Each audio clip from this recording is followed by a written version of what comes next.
네, 오늘 창세기 26장 1절에서 11절 본문으로 이삭이 흉년을 만났을 때라는 제목으로 하나님의 말씀 나누겠습니다. 먼저 말씀을 본격적으로 들어가기 전에 제가 한 영상을 통해서 한 그 선교사님 자녀분의 이야기를 듣게 되었습니다. 근데 이 땅에 복음의 초기 이제 복음이 들어올 때에 자기 할아버지가 이 땅에 들어와서 이 땅에 이제 복음을 전하는 미랄이 되셨는데 그 자신들의 선조들의 그런 할아버지 때 이야기를 들어보면 당시에 우리 한국 교회는 아주 인원이 미약한 그러한 교회였다 그럽니다. 숫자적으로. 그러나 그 영향력은 어마어마했다고 합니다.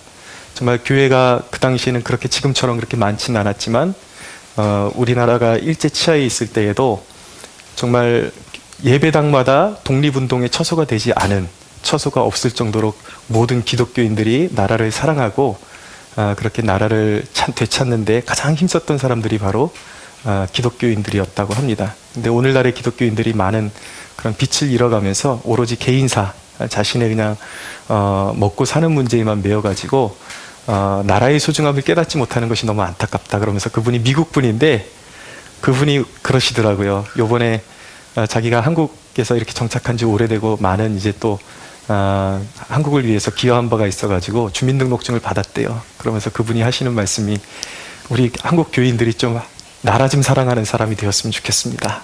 나라 좀 사랑하는 교회가 되었으면 좋겠습니다 라고 했는데 마음에 참 울림이 있었습니다. 민족이 소중할 줄 알고, 나라가 소중한 줄 알고 나라를 위해서 끊임없이 기도하는 저와 여러분들이 되기를 소원합니다. 자, 오늘 창세기 26장으로 들어가는데 26장은 아브라함의 아들 이삭의 행적을 담고 있습니다. 이 26장을 통해서 우리에게 가르쳐 주신 전체적인 메시지의 요약은 무엇이냐면, 이삭의 삶 가운데 환란이 있고, 그리고 이삭이 정말 대단한 그러한 사람은 아니었습니다. 그에게도 영적인 어리석음이 보여지고 연약함이 있었지만 하나님께서 이삭을 얼마나 사랑하시고 복 주셨는지를 보여주는 장이 바로 이 26장인 것입니다. 그리고 이 흉년의 때를 통해서 하나님의 약속을 다시 한번 굳게 하시는 그러한 사건을 보여주고 있는 것이 26장입니다. 자, 오늘 1절을 한번 볼까요? 1절 같이 한번 읽겠습니다. 시작. 아브라함 때에 첫 흉년이 들었더니 그 땅에 또 흉년이 들매 이삭이 그랄로 가서 블레셋 왕 아비멜렉에게 이르렀더니. 아멘. 자, 그 땅에 또 흉년이 들었다라고 말씀하고 있습니다. 그 땅은 어느 땅입니까? 이삭이 지내고 있던 부엘 라헤로이를 비롯해서 가나안 땅을 의미하고 있는 것입니다. 그 이삭이 지내던 그 가나안 지역에 이 흉년이 들었습니다. 근데 말씀해 보니까 또 흉년이 들매라고 말씀하고 있어요. 또 들었다라는 것입니다. 그러니까 아브라함 때 흉년이 들었더니 또 다시 흉년이 왔다라는 것이죠. 무슨 말씀입니까? 믿는 자에게도 환란이 있습니다. 흉년이 있습니다. 인생의 흉년을 만난 사람들은 오늘 말씀을 특별히 잘 들어야 합니다. 인생의 흉년은 어떤 것들입니까? 은혜의 고갈일 수가 있습니다. 은혜가 메마르고 마음이 메마르는 그러한 은혜의 영적인 그러한 흉년이 우리의 인생에 있을 수 있습니다. 때로는 물질의 흉년이 있을 수도 있습니다. 때로는 우리 청년들 같은 경우는 나이가 많이 차감에도 불구하고 배우자를 만나는 것도 만남의 흉년이 되겠죠. 그리고 어떤 분들 같은 경우는 인생의 도산을 만나서 정말 인생 자체가 와르르 무너지고 어떻게 살아야 되나 고민이 되는 그런 분들도 있을 것입니다. 그런 흉년, 그것은 굉장히 사람을 힘들게 만드는 것이지만 분명한 것은 무엇이냐면 흉년은 하나님의 자녀들에게 꼭 필요하다라는 사실입니다. 왜냐하면 흉년은 하나의 우리 인생을 지나가는데 특별히 하나님의 자녀들에게 하나의 시험대이고 훈련의 장이기 때문입니다. 제가 어떤 매체를 통해서 미국의 그 네이비실이라는 미국의 가장 훈련이 센 특공부대의 그 사령관으로 그 네이비실에서 무려 36년간을 몸담았던 미국 사령관의 연설을 이렇게 좀 접하게 되었습니다. 근데 이분이 고백하시는 것이 무엇이냐면 자기가 네이비실에 입단하면서 첫 6개월이 가장 인생에 임팩트 있던 시절이었다고 그렇게 고백합니다. 그 6개월 동안 정말 피도 눈물도 없이 훈련된 교관들이 어떻게 해서든 이 네이비실에 그 지원한 그런 군인들을 떨어뜨리기 위해서 너무나도 험난하고 모진 훈련을 시켰다라는 것이죠.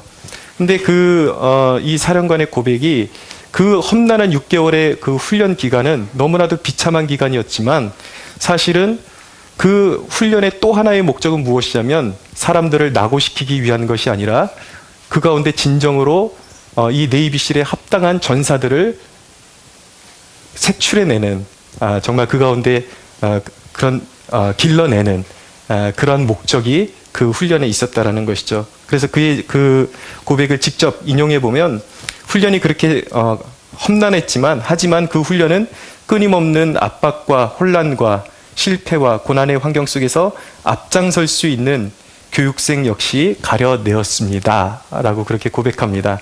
그 혹독한 6개월을 통해서 정말 어떤 역경에서도 적진을 뚫고 들어가서 나라의 그 영예를 위해서 싸울 수 있는 전사들을 배출해내는 통로였다라는 것이죠. 그러면서 그가 고백하는 것은 그 기초훈련 6개월의 기간이 바로 평생의 도전을 축약한 6개월이었다라고 말씀합니다. 그 6개월의 훈련을 너무 강한 훈련을 6개월을 견디고 나니까 나머지 자기의 인생이 수십 년이 흘렀는데도 불구하고 그 6개월의 훈련이 그 수십 년의 인생의 모진 고난을 이겨내게 만들더라는 것입니다. 여러분, 하나님께서 우리에게 흉년을 주시는 이유가 바로 그런 것입니다. 반드시 하나님의 자녀들은 인생의 흉년을 통해서 더 강해질 것이고 선한 일에 쓰임받기에 합당하게 준비될 것입니다. 여러분, 너무나도 은혜로운 사실은 하나님께서는 자녀들의 그 흉년 가운데 자녀들을 몰라라 내버려 두지 않으십니다. 하나님은 이삭을 흉년을 어떻게 이길지 하나님께서 친히 지도해 주셨습니다. 여러분, 저와 여러분 모두 이 흉년에 하나님께 소망을 두는 사람들은 넉넉히 이길 줄로 믿으시기 바랍니다. 그래서 고린도 전서 10장 13절에 보면은 사람이 감당할 시험 밖에는 너희가 당한 것이 없나니 오직 하나님은 미쁘사 너희가 감당하지 못할 시험 당함을 허락지 아니하시고 시험 당할 쯤에 또한 피할 길을 내사 너희로 능히 감당하게 하시느니라. 아멘. 여러분, 믿는 자들에게 흉년이 없는 것이 아니라 하나님은 흉년을 피할 길을 주시는 것입니다. 그럼 오늘 우리가 본격적으로 들어갈 말씀의 주제는 하나님이 이삭을 환난에서 건지신 방법이 무엇이었느냐, 이 인생의 흉년에서 하나님이 어떤 방법으로 이삭을 훈련시켜 가시고 건져내셨는지 크게 두 가지로 살펴보기를 원합니다. 첫째는 지시하시는 땅에 머무르게 하셨습니다. 이삭은 블레셋에 속한 그랄이라는 곳에 오늘 말씀 속에 보니까 그랄이라는 곳에 이르게 되었습니다. 이 그랄은 블레셋에 속한 영토인데, 그런데 이 말씀을 종합적으로 추론해 보면은 이삭이 그랄이 목적지가 아니라 애굽이었던 것 같습니다. 그러니까 흉년이 드니까, 가나안 땅에 흉년이 드니까 그는 블레셋을 통해서 애굽으로 내려가려고 계획을 세웠던 것입니다. 왜입니까? 출애굽에 보면은 이스라엘 백성이 이제 바로의 손에서 이제 풀려나서 이제 애굽에서 도망쳐 나오게 되었습니다. 근데 하나님께서 블레셋 땅으로 통과하게 되면은 훨씬 더 가나안 땅에 빨리 갈 수 있는데, 그 이스라엘 백성들이 아직 영적으로 어리기 때문에 혹시라도 블레셋하고 전쟁이 붙게 되면 그 전쟁 때문에 무서워서 다시 애굽으로 돌아갈까봐 그 빠른 블레셋 길로 이스라엘 백성들을 인도하지 아니하시고 좀 돌아가더라도 홍해길로 인도하셨다라고 그렇게 말씀하고 있습니다. 그 말씀은 무엇이냐면 왜 이삭이 블레셋으로 올라갔는지를 추론할 수 있게 되는 거죠. 왜입니까? 그 길이 빠른 길이기 때문입니다.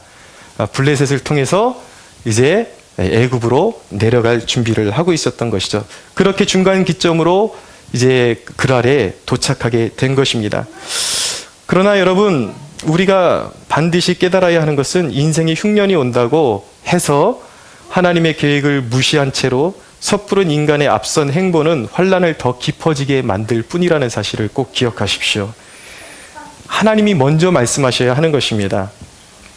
그러나 다행히 이삭이 애굽으로 완전히 내려가기 전에 하나님이 이삭에게 나타나셨습니다. 그것이 은혜인 것입니다. 하나님은 우리가 그릇된 행동을 하기 전에 반드시 사인을 주신다라는 것을 기억하십시오. 하나님 반드시 우리가 어떤 완전히 그릇된 행동을 취하기 전에 나타나셔서 말씀으로든 기도로든 그 안에서 우리에게 감동을 주시고 어떤 환경으로 말씀하여 주시고 사인을 주십니다. 2절에서 4절 한번 읽어볼까요? 2절에서 4절이 바로 이삭에게 하나님께서 나타나셔서 지시해 주신 내용입니다. 시작. 여호와께서 이삭에게 나타나 이르시되 애굽으로 내려가지 말고 내가 내게 지시하는 땅에 거주하라. 이 땅에 거류하면 내가 너와 함께 있어 내게 복을 주고 내가 이 모든 땅을 너와 내 자손에게 주리라. 내가 내 아버지 아브라함에게 맹세한 것을 이루어 내 자손을 하늘의 별과 같이 번성하게 하며 이 모든 땅을 내 자손에게 주리니 내 자손으로 말미암아 천하 만민이 복을 받으리라. 아멘. 여러분, 이삭이 흉년을 이길 수 있도록 허락하신 방법은 바로 애굽으로 내려가지 말고 내가 지시하는 땅에 거하라 라는 하나님의 명령이었습니다. 내가 지시하는 땅에 거하라. 그리고 3절 초대해 보니까 이 땅에 거류하면 내가 이전에 아브라함을 통해서 약속한 그 약속을 이루어 줄 것이고 너에게 축복을 내려주겠다라고 그렇게 말씀하시는 것입니다. 여러분, 왜 우리가 하나님의 지시하심에 인간의 이성으로는 하나님께서 말씀하시는 것이 납득이 되지 않을 때가 있거든요. 기근이 왔으면 좀 더 풍요로운 곳으로 내려가는 것이 이성에 맞는 것이잖아요. 그럼에도 불구하고 하나님께서 내려가지 말라고 하시면 오히려 하나님께서 기근이 있는 이 땅이 네가 있어야 될 곳이다 라고 말씀하시면 우리가 순종해야 된다고요. 왜 우리가 하나님의 말씀에 신뢰할 수가 있습니까? 그것은 하나님은 우리를 끝까지 지켜주시는 분이시기 때문입니다. 그리고 하나님은 우리를 책임지시고 끝까지 인도하시는 하나님이시기 때문입니다. 그것이 우리가 하나님을 믿을 수 있는 근거이고 하나님의 성품이에요. 성경에 하나님의 말씀을 따라서 순종한 백성들 치고 순종한 백성들이 망한 경우는 단 한 케이스도 없습니다. 이성이 납득이 안 되고, 그렇지만 베드로가 밤새도록 고기를 잡아서 아무것도 잡은 것이 없었지만 주님의 말씀을 따라서 깊은 곳에 그물 던졌을 때에 그물이 찢어지도록 물고기가 잡혀 올라왔던 것처럼 이성이 납득이 안 되지만 하나님께서 시키시는 대로 우리가 순종하면 그곳에 열매가 있고 반드시 성공이 있음을 믿어야 하는 것입니다. 여러분, 사람들은 환경을 먼저 고려하지만 환경은 변하는 것이에요. 늘 우리가 생각할 때는 지금 내가 살고 있는 이 땅보다 그곳이 더 나을 것이다 그렇게 생각하지만 그 환경은 언제든지 우리의 눈에 보기에 좋아 보이는 환경은 얼마든지 우리에게 불리한 쪽으로 바뀔 수 있다는 사실을 기억하십시오. 그러나 하나님은 영원토록 변하지 않으십니다. 우리를 보호하시는 하나님의 계획과 성품과 우리를 향하신 사랑은 변치 않으시는 것입니다. 또한 하나님은 궁극적으로 환경을 다스려 주실 수 있는 능력이 있는 분이 하나님이심을 믿어야 하는 것입니다. 이 땅에 거류하라는 것은 무슨 말씀이냐면 약속의 땅에 거류하라는 거예요. 왜냐하면 지리학적으로 이삭이 이제 부엘 라헤로이에서 그랄로 가기는 했지만 그 지정학적으로 볼 때 블레셋도 사실은 이 가나안 영역의 영토에 속한 땅이었기 때문입니다. 그래서 하나님께서 더 이상 내려가지 말고 거기에 머물러 있으라고 말씀하셨던 것이죠. 여러분, 그것은 다른 말로 무슨 말이냐면 하나님이 함께 하시는 곳에 거하라는 것입니다. 흉년이 와도 하나님이 지시하신 곳에 있어야 하는 것입니다. 할렐루야. 여러분, 나아가서 이 땅에 거류하라는 말씀은 무슨 말씀이냐면 잘 들으십시오. 축복은 순종을 통해서 온다라는 것을 가르쳐 주는 것입니다. 여러분 보십시오. 가나안이든 애굽이든 하나님이 함께 해주시면 거기가 거기 아닙니까? 라고 질문할 수도 있겠죠. 하나님이 함께 하시면 되는 것 아닙니까? 그런데 여러분, 왜 하나님께서 굳이 애굽으로 내려가지 말고 어떤 땅을 지정해 주시면서 그 약속의 땅에 하나님이 말씀하시는 그 땅에 굳이 머물라고 말씀하시는 것입니까? 어떤 땅이냐? 이것도 중요하지만 중요한 것은 하나님의 말씀에 순종하라는 것입니다. 순종을 배우라는 것이죠. 여러분, 하나님이 약속을 성취하시는 방법은 작은 일에도 철저히 순종함을 통해서 이루어지는 것임을 믿으십시오. 예수님이 다니시는 곳에 믿음으로 다른 제자들에게 기적이 함께했던 것처럼 철저히 하나님이 원하시는 그곳에 있어야 하고 하나님이 임재하시는 그곳에 따르기로 순종하는 결단이 필요한 것입니다. 여러분, 예수님께서는 말씀하셨어요. 나는 머리 둘 곳도 없다 라고 말씀하셨어요. 근데 흔히 사람들은 머리 둘 곳을 찾습니다.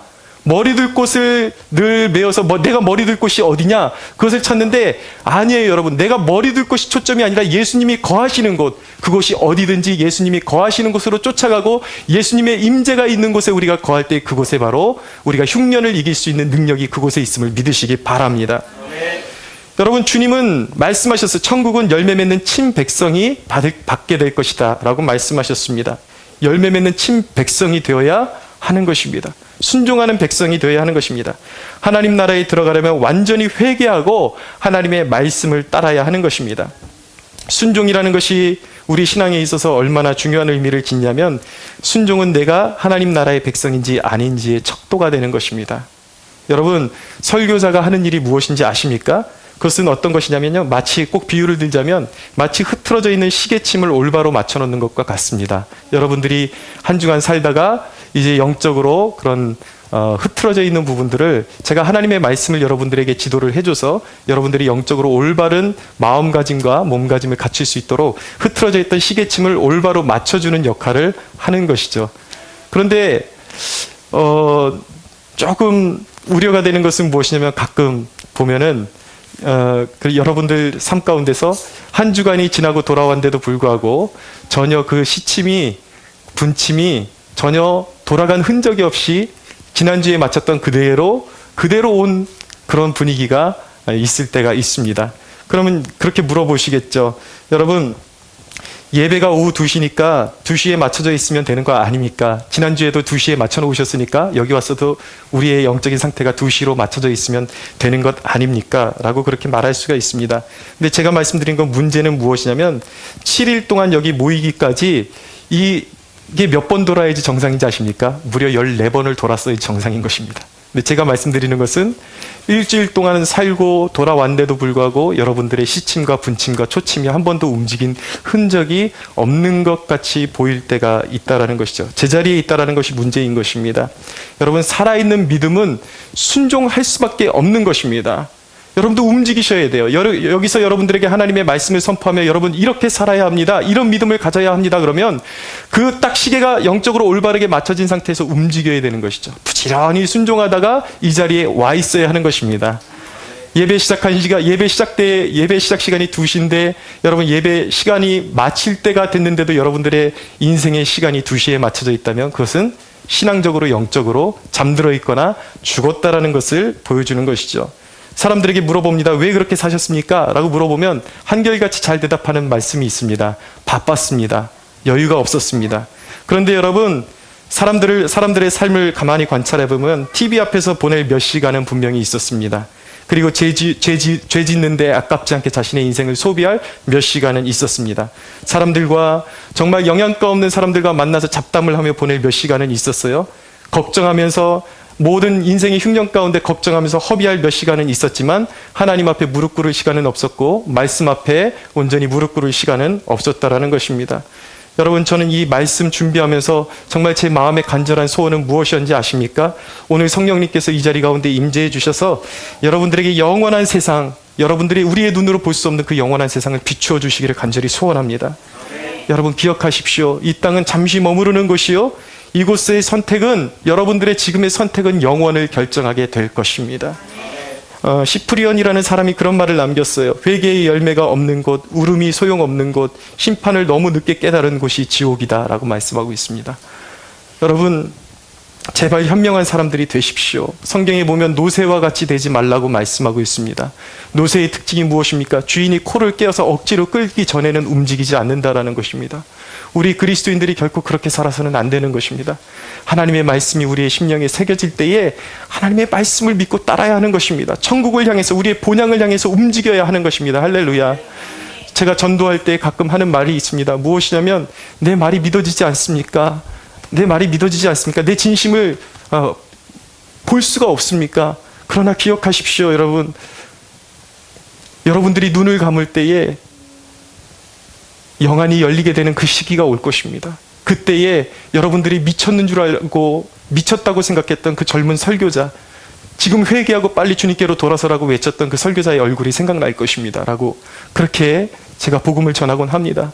사랑하는 여러분, 지금 깨달으십시오. 지금 순종의 사람이 될 수 있게 되기를 바랍니다. 영혼을 볼 수 있는 영안이 열리게 되기를 원합니다. 이 땅은 머무르는 곳이요, 이곳의 선택은 여러분들의 영혼을 결정하게 될 것입니다. 특별히 여러분, 성령 받기를 사모하십시오. 그냥 신앙생활에서는 여러분 이 신앙의 묘미를 깨달을 수가 없어요. 늘 머리로만 믿으려니까 뭐가 믿어져야죠. 성령 받으면 완전히 인생이 달라집니다. 성령이 오시면 우리의 영적인 감각이 열리게 됩니다. 완전히 새롭게 보게 되고 새롭게 느끼게 되고 새롭게 듣게 되는 것입니다. 비로소 하나님의 영광을 위해서 사는 것이 무엇인지 깨닫게 되는 것이고, 비로소 나의 삶을 하나님께 드려야 한다는 것을 성령이 임하실 때 깨닫게 되는 것이죠. 사랑하는 여러분, 성령 받게 되는 축복이 있게 되기를 바랍니다. 하나님은 사모하는 영혼을 만족해 해주신다고 말씀하셨어요. 너희는 부르짖으라고 말씀하셨어요. 너희가 찾고 찾으면 나를 만나리라고 말씀하셨습니다. 여러분, 이 약속의 말씀을 믿고 하나님을 간절히 찾으십시오. 하나님이 여러분들을 만나 주실 것입니다. 여러분, 흉년의 때에 하나님을 더욱 알아가는 일에 힘쓰십시오. 여러분, 이 기다림의 시간, 이 땅에 머물라라는 것은 무엇입니까? 여기서 흉년이 풀릴 때까지 기다리라는 거잖아요. 이 기다림의 시간, 여러분, 내 힘으로 아무것도 할 수 없는 곳에서 하나님만 바라보는 것이 무슨 의미가 있을까? 그런 질문을 할 수가 있겠습니다. 그러나 여러분, 하나님의 축복은 인내를 통해 온다는 사실을 우리가 배워야 하는 것입니다. 오늘 3, 4절을 보겠습니다. 3, 4절. 하나님께서 그 기다림을 통해서 어떤 축복을 주기를 원하시는지 한번 다시 읽겠습니다. 시작. 이 땅에 거류하면 내가 너와 함께 있어 내게 복을 주고 내가 이 모든 땅을 너와 내 자손에게 주리라. 내가 내 아버지 아브라함에게 맹세한 것을 이루어 내 자손을 하늘의 별과 같이 번성하게 하며 이 모든 땅을 내 자손에게 주리니 내 자손으로 말미암아 천하 만민이 복을 받으리라. 아멘.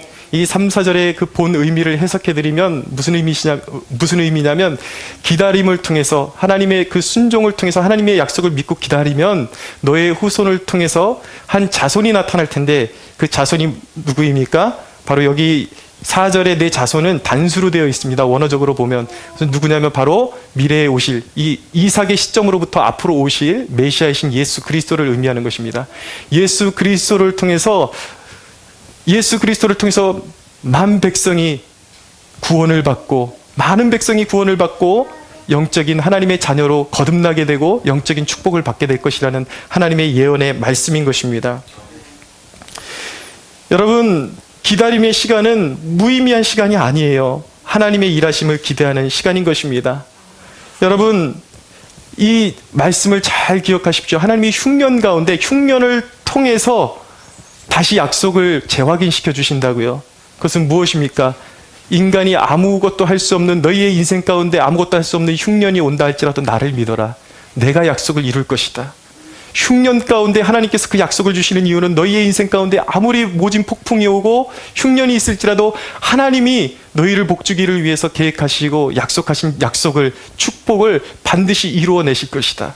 하나님의 능력으로 반드시 이룰 것이다 라는 것을 깨닫게 하시기 위해서 흉년 가운데 그 약속을 다시 한번 갱신시켜 주시는 것입니다. 사랑하는 여러분, 많은 사람들이 축복을 받기도 합니다. 많은 사람들이 기도해서 당장에 필요한 어떤 기도의 응답을 받기도 합니다. 축복을 받습니다. 그런데 이 흉년 가운데 하나님의 뜻을 깨닫지 못한 사람들, 하나님이 어떤 분인지 알지 못하는 사람들은 하나님을 몰라서 자기의 어려운 문제만 당장 해결 안 받고 나면 다시 자기의 길로 가다가 흉년이 아닌 멸망의 길로 가고는 합니다. 그런 사람들이 너무나도 많이 있습니다. 그래서 여러분, 우리가 하나님께서 흉년을 이기게 해주셨을 때 진정으로 그 하나님이 주신 축복을 우리가 잘 지켜내기 위해서는 어떤 사람이 되어야 하냐면, 이 흉년 가운데 하나님을 잘 아는 사람이 되어야 하는 것입니다. 하나님과 깊이 사귀는 사람이 되어야 하는 것입니다. 여러분, 인생의 흉년을 만나셨습니까? 더욱 예배하는 예배자들이 되십시오. 하나님이 어떤 분인지 더욱 알아갈 수 있는 여러분들이 되십시오. 가정에서도 예배하십시오. 여러분들이 선 땅에서 예배자가 되기로 결단하십시오. 그 흉년에, 그곳에서 바로 흉년을 주신 하나님의 뜻이 무엇인지 여러분들 깊이 묵상하는 여러분들이 되십시오. 그리고 그 흉년 가운데 가정과 그리고 이웃을 더욱더 사랑하며 돌볼 수 있는 여러분들이 되십시오. 그것이 바로 하나님이 허락하신 자리에 머무는 순종임을 믿으시기 바랍니다. 여러분, 이 기다림에 사람을 지치게 만드는 것이 무엇이냐면 바로 무료함이라는 것입니다. 무엇이냐면 흉년이 계속 지속되고 있는데 아무리 기도를 해도 뭔가 응답되지를 않아요. 신앙생활이 재미가 없어요. 뭔가 건조한 것 같아요. 여러분, 그럴 때에 우리 신앙인들이 조심해야 되는 것은 무엇이냐면, 내 인생은 풀리는 것 같이 것이 아무것도 없는 것 같고 인생이 흉년을 맞이하고 있는데 주변에 다른 사람들을 보니까 뭐가 자꾸 풀리고 그런 것들이 보여요. 그러면은 은근히 마음에 시험이 올 수가 있습니다. 그러나 여러분, 그럴 때에 탕자의 형에게 들려준 그 아버지의 말씀을 기억하십시오. 탕자가 아버지의 그 재산을 다 탕진해 먹고 거지가 돼서 돌아왔지 않습니까? 그랬더니 그 아버지가 그를 얼싸안고 안아주면서 소를 잡고 잔치를 했다고요. 그랬더니 그 형이 자기에게는 아버지를 위해서 그렇게 섬겼음에도 불구하고 나에게는 정말 아무것도 잡아준 것이 없는데 어떻게 내 동생은 허랑방탕하고 창녀와 함께 놀아나다가 이제 정신 차리고 온 내 동생에게는 이렇게 좋은 것으로 해주실 수 있냐고 그렇게 말했을 때 아버지께서, 그 아버지가 뭐라고 대답했는지 아십니까? 아버지가 이르되, 얘 너는 항상 나와 함께 있으니 내 것이 다 내 것이다 라고 말씀하셨습니다. 여러분, 응답이 없는 게 그게 축복이 아닌 게 아니에요. 여러분, 진짜 축복이 무엇인지 아십니까? 흉년 가운데 하나님이 우리와 함께 하시는 것이 축복임을 믿으시기 바랍니다. 축복의 관념을 바꾸십시오. 무엇을 얻는 데만 혈안이 되는 것이 아니라 하나님의 임재가 가장 소중한 것입니다. 사랑하는 여러분, 정말 예배 가운데 하나님의 임재를 느낄 수 있는 여러분들이 되기를 원합니다. 영적인 감각이 살아나는 축복이 있었으면 좋겠습니다. 하나님의 그 구원하심과 하나님이 여러분들을 사랑하시는 그 사랑이 느껴져서 정말 눈물을 흘리고 가슴을 치면서 정말 회개하고 하나님의 사랑에 감동하고 하나님의 품에 더욱더 거하기를 원하는 그런 거룩한 열망으로 그 추구가 넘쳐나는 저와 여러분들이 되기를 원합니다. 여러분, 하나님께서 이삭을 흉년에서 건져내신 두 번째 방법은 무엇입니까? 이삭의 죄를 드러내셨습니다. 조금 의아하죠? 이삭의 죄를 드러내셨다니까 잘 들어보십시오. 어떤 일이 이어졌나? 이제 이삭이 하나님께서 머물라는 땅 가운데 머물기는 했어요. 거기까지는 잘했습니다. 그런데 큰 실수를 저질렀습니다. 그것이 무엇이냐면 6절에서 7절에 나타납니다. 함께 읽어보겠습니다. 시작. 이삭이 그랄에 거주하였더니 그곳 사람들이 그의 아내에 대하여 물으매 그가 말하기를 그는 내 누이라 하였으니 리브가는 보기에 아리따움으로 그곳 백성이 리브가로 말미암아 자기를 죽일까 하여 그는 내 아내라 하기를 두려워함이었더라. 아멘. 이삭이 순종하는 듯 했지만 그에게 하나의 극복하지 못한 연약함이 있었습니다. 사람들의 두려움에 빠져서 자기 아내가 리브가가 굉장히 아름다웠던 모양이에요. 정말 아브라함도 사라가 너무 아름다웠다 그러고 이 이삭의 아내도 얼마나 아름다운지, 벌써 이 할머니 나이인데 얼마나 아름다워서 그런지 정말 한번 보고 싶습니다. 근데 분명한 것은 무엇이냐면 그 아내가 너무 아름다우니까 이 아내를 탐내는 그 블레셋 지역의 사람들 때문에 자기가 죽임을 당할까 봐 두려워서 아내를 누이로 속였습니다. 아무것도 아닌 것 같죠? 별것도 아닌 것 같죠? 그러나 이것은 하나님의 말씀을 온전히, 하나님의 약속을 신뢰하지 못한 데서 나온 거짓말이었습니다. 불신의 죄악이었습니다. 아버지 아브라함도 똑같이 실수를 저질렀다가 아내를 빼앗기는 환난을 당했던 적이 있습니다. 여러분, 이삭이 했던 거짓말은 단순한 거짓말이 아니라 하나님보다 사람을 두려워했기 때문에 저질렀던 불신의 죄악이었습니다. 그 불신의 선택은 항상 좋지 않은 사건을 만들어낸다라는 사실을 꼭 기억하십시오. 그런데 여러분, 너무나도 감사하게 하나님이 개입해 주셨어요. 그 개입이 무엇이냐면 이삭의 거짓말을 들통나게 하셨다라는 것입니다. 8절을 읽겠습니다. 8절 시작. 이삭이 거기 오래 거주하였더니 이삭이 그 아내 리브가를 껴안은 것을 블레셋 왕 아비멜렉이 창으로 내다본지라. 아멘. 여러분, 거짓말이 들통이 났습니다. 영원한 비밀은 없습니다. 여러분들이 짓는 죄를 하나님은 다 알고 계십니다. 여러분, 죄가 사는 날 동안 드러남으로 인해서 회개에 이르지 못하면 어떤 결과를 초래하는가? 죄는 사망을 낳습니다. 그렇기 때문에 이 땅에 사는 동안 우리의 숨은 죄가 드러나는 것이 축복임을 믿으십시오. 죄는 치명적인 것입니다. 죄는 우리의 자유를 빼앗는 것입니다. 그리고 숨통을 막습니다. 죄는 사탄이 들어오는 입구인 것입니다. 사탄이 여러분을 붙잡는 이유는 무엇입니까? 그것은 생명을 주기 위한 것이 아니에요. 목숨을 빼앗고 지옥에 보내기 위해서 여러분들을 죄짓게 만들고 죄와 타협하게 만들고 죄에 가두어 두는 것입니다. 그런데 여러분, 이삭이 이 죄를 숨기고 있었다면 아마 무서운 환난을 당했을지도 몰라요. 가뜩이나 그 인생의 흉년이 왔는데 우리가 이 말씀을 접할 때는 이게 느낌이 잘 오지 않아요. 만약에 이삭이 그 죄를 그대로 숨기고 있었다면 정말 블레셋 사람들이 이삭의 아내를 보고 아내를 리브가를 빼앗아 갈 수 있었습니다. 그리고 심지어 이삭이 거기에 대해서 토를 달거나 어떤 거부를 하면 이삭의 목숨이 위태로울 수도 있었을 것입니다. 근데 여러분, 아내를 빼앗긴다라는 것이 우리가 이 글만 읽어서는 잘 와닿지 않잖아요. 근데 이것은 무엇이냐면 우리가 와닿기 쉽게 이야기하면 그런 것이 가정이 파탄이 나는 것입니다. 여러분, 우리의 삶 가운데 이혼이 있고 우리 소중하게 여기던 배우자나 자녀가 죽음을 당했을 때 얼마나 큰 비통함과 아픔이 있습니까?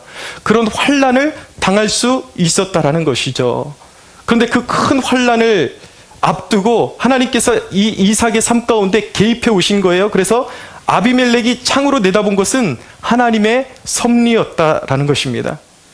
여러분, 죄로 인한 심판을 피할 수 있는 방법은 단 한 가지인 것입니다. 그것은 하나님 앞에서 나의 죄됨을 고백하고 숨기면 안 돼요. 하나님 앞에서 내 죄됨을 드러내야 하는 것입니다. 나의 죄악을 고백하고 예수의 피로 죄 씻음을 받고 새로운 삶을 사는 길뿐이 우리가 하나님의 심판을 피할 길이 없음을 믿으시기 바랍니다. 죄 없다 하는 자는 결코 사함을 받지 못할 것입니다. 우리의 삶 가운데 있는 죄악을 하나님 앞에 고백하십시오. 그리고 예수의 피를 힘입어 하나님의 성소 앞으로 들어갈 수 있는 여러분들이 되십시오.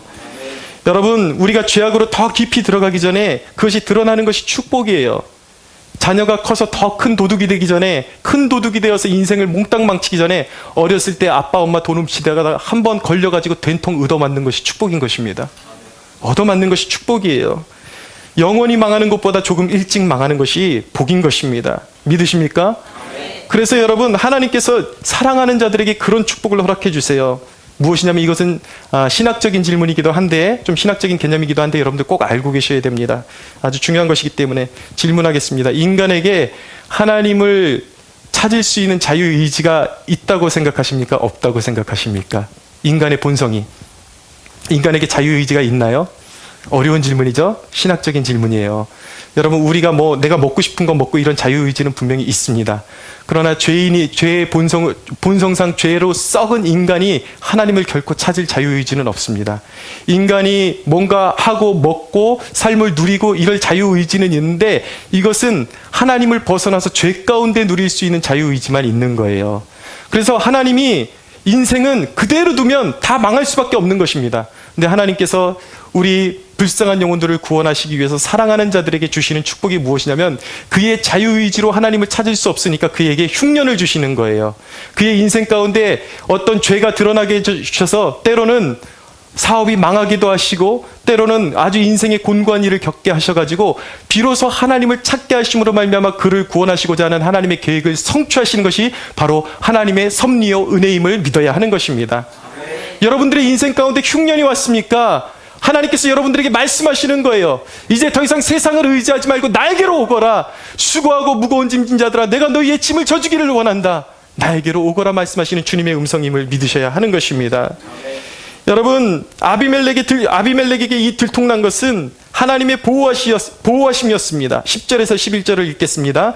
10절에서 11절 같이 읽겠습니다. 시작. 아비멜렉이 이르되 내가 어찌 우리에게 이렇게 행하였느냐. 백성 중 하나가 내 아내와 동침할 뻔하였도다. 내가 죄를 우리에게 입혔으리라. 아비멜렉이 이에 모든 백성에게 명하여 이르되 이 사람이나 그의 아내를 범하는 자는 죽이리라 하였더라. 잠시 수치스러운 일이 있었지만 하나님께서 오히려 그 아비멜렉을 통해서 이삭의 가정을 보호하시게끔 만들어 주셨습니다. 하나님은 한번 때리시면 여러분 영원토록 싸매주시는 분이심을 믿으시기 바랍니다.